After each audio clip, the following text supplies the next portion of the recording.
दोन्ही राष्ट्रवादीच्या विलीनीकरणाच्या चर्चांना आता उधाण आलेलं आहे आणि अशातच अजित पवारांची विलीनीकरणाबाबत नेमकी काय इच्छा होती? 12 फेब्रुवारी राष्ट्रवादीसाठी कशी महत्त्वाची ठरणार आहे पाहूया। दोन्ही राष्ट्रवादींचं विलीनीकरण होणार? रोहित पवार सांगणार दादांची इच्छा। राष्ट्रवादीसाठी 12 तारीख महत्वाची। बारामती जिल्हा परिषद निवडणुकीच्या मतदानाच्या निमित्तानं काटेवाडीत संपूर्ण पवार कुटुंब एकत्र आलं। त्यातच रोहित पवारांनी 12 फेब्रुवारीला पत्रकार परिषद घेऊन विलीनीकरणाबाबत अजितदादांची नेमकी काय इच्छा होती हे उघड करणार असल्याचं सांगितलंय। 12 तारखेला विलीनीकरणाबद्दल काय घडलं, दादांची काय इच्छा होती हे मी 12 तारखेला मुंबईला प्रेस कॉन्फरन्सच्या माध्यमातून लोकांसमोर आणेल। आणि 12 तारीख का, तर त्या दिवशी दादांची एक इच्छा होती, ती काय होती, कशी होती याबद्दल मी 12 तारखेला प्रेस कॉन्फरन्सच्या माध्यमातून विलीनीकरणाबद्दल मुंबईत नक्कीच सांगेल। विलीनीकरणावर बोलण्याचा रोहित पवारांना नैतिक अधिकार नाही असं म्हणणाऱ्या सुनील तटकरेंनाही त्यांनी चांगलंच सुनावलंय।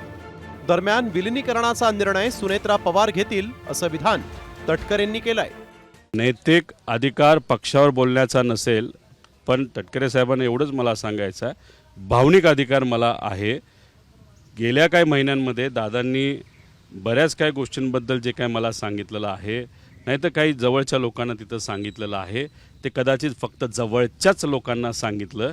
काही राजकीय लोक सगळेच जवळचे असतात असं नाही, पण आम्ही भावनिक आहोत आणि भावनिक दृष्टिकोनातून आम्हाला जे वाटेल ते, पण ते जे योग्य असेल ते बिना राजकारण आणता ते आम्ही बोलू शकतो। त्यामुळे कुणीही आम्हाला सांगू नये काय बोलायचं आणि काय नाही बोलायचं। एक असं आहे की आम्ही नेहमीच ज्या वेळेला 23ला निर्णय घेतला तो आम्ही एकत्रितपणाने बसून घेतला। वहिनी आमच्या विधिमंडळ पक्षाचे नेते आहेत, पक्षाच्या सुद्धा नेते आहेत, त्यामुळे आम्ही सगळेजण एकत्रितपणाने बसून त्या संदर्भातला निर्णय घेऊ। राष्ट्रवादी काँग्रेस पक्ष दादांचा परिवार आहे। 10 तारखेला मुंबईला मंत्रिमंडळाची बैठक आहे, त्यावेळेला उपमुख्यमंत्री म्हणून वहिनी त्या ठिकाणी येतील। त्याच्यानंतर आम्ही या विषयावरती चर्चा नक्कीच त्या ठिकाणी करू। दरम्यान सुनेत्रा पवारांच्या शपथविधीवरून झालेल्या टीकेवर वैद्यकीय शिक्षण मंत्री हसन मुश्रीफांनी विरोधकांना चांगलंच सुनावलं। एवढंच नाही तर शपथविधी व्हावा ही पवार कुटुंबाची इच्छा होती असा दावा त्यांनी केलाय। ज्या दिवशी अपघात झाला त्या दिवशी त्यांच्या कुटुंबियाची अशी इच्छा होती की लवकरात लवकर सुनेत्रा वहिनींचा हा शपथविधी कार्यक्रम व्हावा आणि त्यांच्या जागेवर आपल्याला पाठवावं अशी त्यांच्या कुटुंबियाची इच्छा होती।